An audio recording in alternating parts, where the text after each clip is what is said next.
don't take shit. I got no love for the fakeness. If you wanna play tough and wanna hate this, I'll always show up. I don't ever slow up, no I don't take shit. I got no love for the fakeness. If you wanna play tough and wanna hate this, I'll always show up and make a statement. I don't. Hey team, Happy New Year. Today's topic I want to go over what is the hardest part of marathon training. And I know all of us have our own viewpoint on this. Maybe for you it is the buildup, maybe for others it's just the process of getting into the proper shape in order to start and finish a marathon successfully. For me personally, the hardest part of marathon training since I started running these events in 2002 is patience, because just like any other event, whether you're training for a 1500 on the track or you're training for a 5,000 meters indoors or trying to run your first half marathon, all of these events take time, they take patience, and in most cases, especially for the marathon distance, we don't get in the proper shape in the time period that we're preparing for our race. A lot of times it takes much longer to successfully run and prepare for and complete the marathon in the time that we're aiming for. So for some athletes, you're trying to get ready and you're trying to set a new personal best in 12 weeks, but really it may take you 6 months, it may take you a couple years to get to the point where you are racing this event in the time goal that you're aiming for. And I think so that in that case, a lot of times we just have to have a great deal of patience and fortitude to get through the training process of preparing for our marathons. I've always recommended to athletes, if you're going to get ready for a marathon, give yourself 4 months to 6 months to prepare for this event. And know that you're going to get challenged. There's going to be times where you're really second guessing yourself. You're wondering what you're doing out there training for this event. When I was in high school, if you would have told me I would be a marathoner, I would have looked at you like you were crazy, because I always looked at marathoners.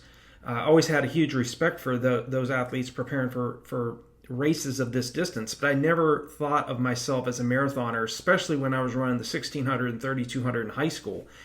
Even in college, I did run and qualify for the NAIA national championships in the marathon, but I never ended up running it. When I was in college, we needed to run an hour and 15 minutes flat for the NAIA national championships for the marathon. I did end up running 1:13 for the half marathon, but I did qualify for the NAIA national championships. I just didn't run the marathon because at that time I thought, for one, the marathon was still too far for me. And I didn't really feel like at that time when I was a junior in college that I really could run a very fast marathon, but I was still excited that I qualified. Running the marathon for the first time in the 2002 New York City Marathon, I got a call from the sports director of the Army World Class Athlete Program.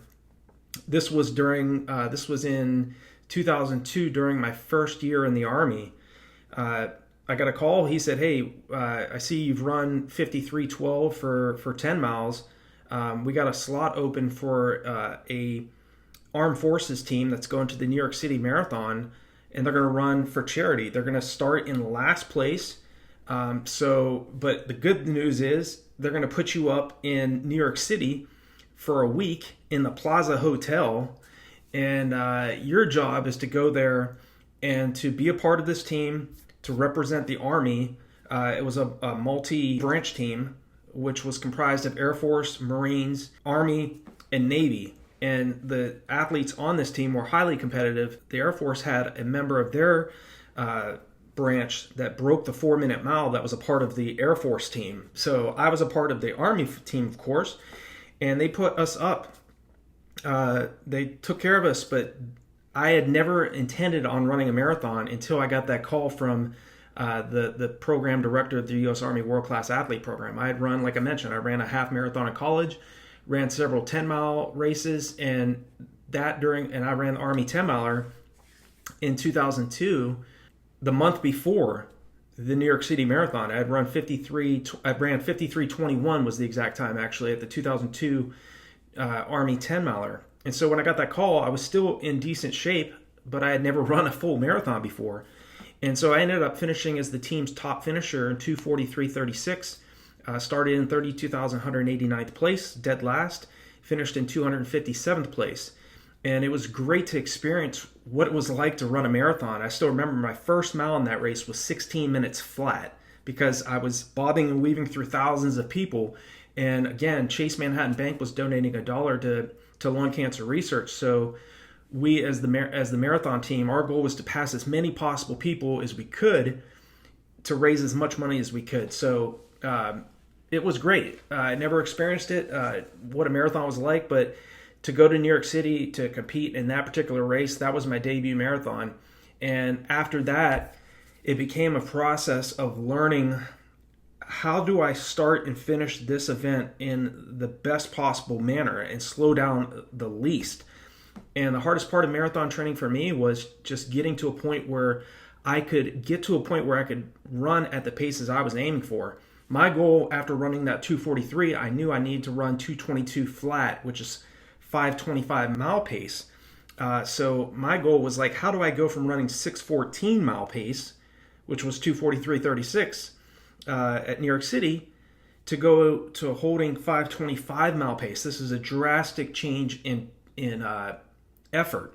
And so the hardest part of marathon training for me was to get to that point, was to sustain that pace. What do I need to do? I mean, I visualized myself running 2:29.59, 2:21.59 several times over the years. And it took me from 2002 all the way to 2007. So 5 years of more training to get to the point where I could not only break 2:22, but get under 2 hours and 20 minutes, which was the Olympic Trials A standard time. 2:22 flat was the Olympic Trials B standard time. So I was running at longer runs, running at faster paces, which I started to implement in 2007. Really didn't get into the habit of doing faster varied pace long runs until 2007, when I started working with Lisa Rainsberger. Lisa ended up winning the 1985 Boston Marathon. She herself was a 2:28 marathoner, a 53-minute 10-mile female athlete, so she was extremely tough. Won the Chicago Marathon twice as well, and numerous marathons around the world.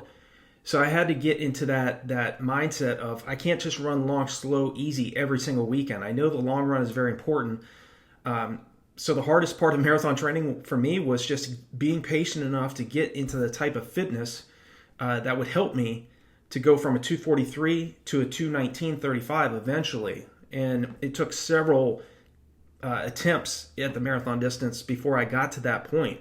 I ran several marathons in the 2:40s, several marathons in the 2:50s, and then gradually getting to a point where I could run in the 2:30s, and then breaking 2:30. Ran 2:26.42 at the 2011 Monumental Indianapolis Marathon, where I finished 5th.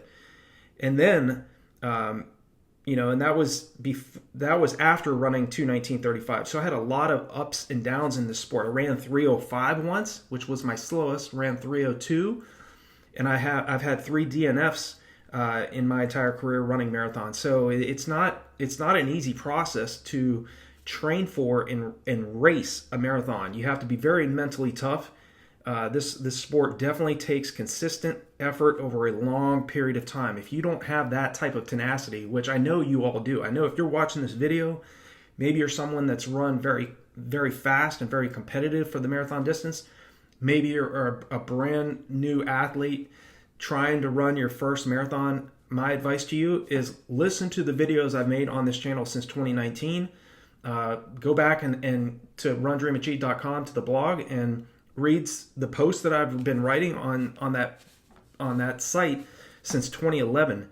Do as much as you can. Read as many books as you can. Listen to other experts, other philosophies of training, and prepare yourself properly for this event. Because if you have the tenacity, if you have the drive and motivation, and you have the background in running, whether you've been running in high school or you've been competing in college, you have the capacity to run a marathon. Like I said, I had never envisioned myself being a marathoner. I was a miler in high school, and through college, I started focusing on maybe in the 5K and 10K when I was in college, running the 8K as well.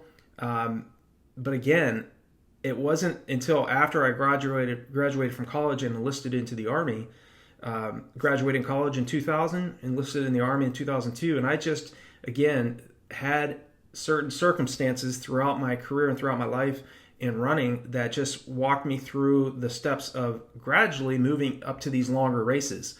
So surround yourself with the right people, listen to the right information, read and listen to videos, do all you can to be a student of the sport, and you're going to be a successful marathon runner. Hope this video was helpful for you and learning a little bit more of my own background. Again, I started off 2:43.36 at the 2002 New York City Marathon, PR'd at the 2007, 5 years later, California International Marathon, finishing 4th in 2:19.35 and as the top American. After that performance in 2007, I had many other efforts. Ran in the 2:30 several times at the Sim Marathon, ran 2:26.42 at the Indianapolis Monumental Marathon. So I've had a lot of ups and downs in this sport too. I've had disappointments, I've had successes as well. So I understand what you all are going through if you're training for the marathon and wondering what is the hardest part of marathon training. I'd love to hear from all of you. Like, leave me in the comment section. Let me know what has been the hardest part of marathon training for you personally. And let me know where you ran your first PR or where you ran your first marathon and where you set your PR. I'd love to hear your story as well. So thanks so much for hearing me out. Hope this video for you has been helpful, and I will talk to you all in the next video.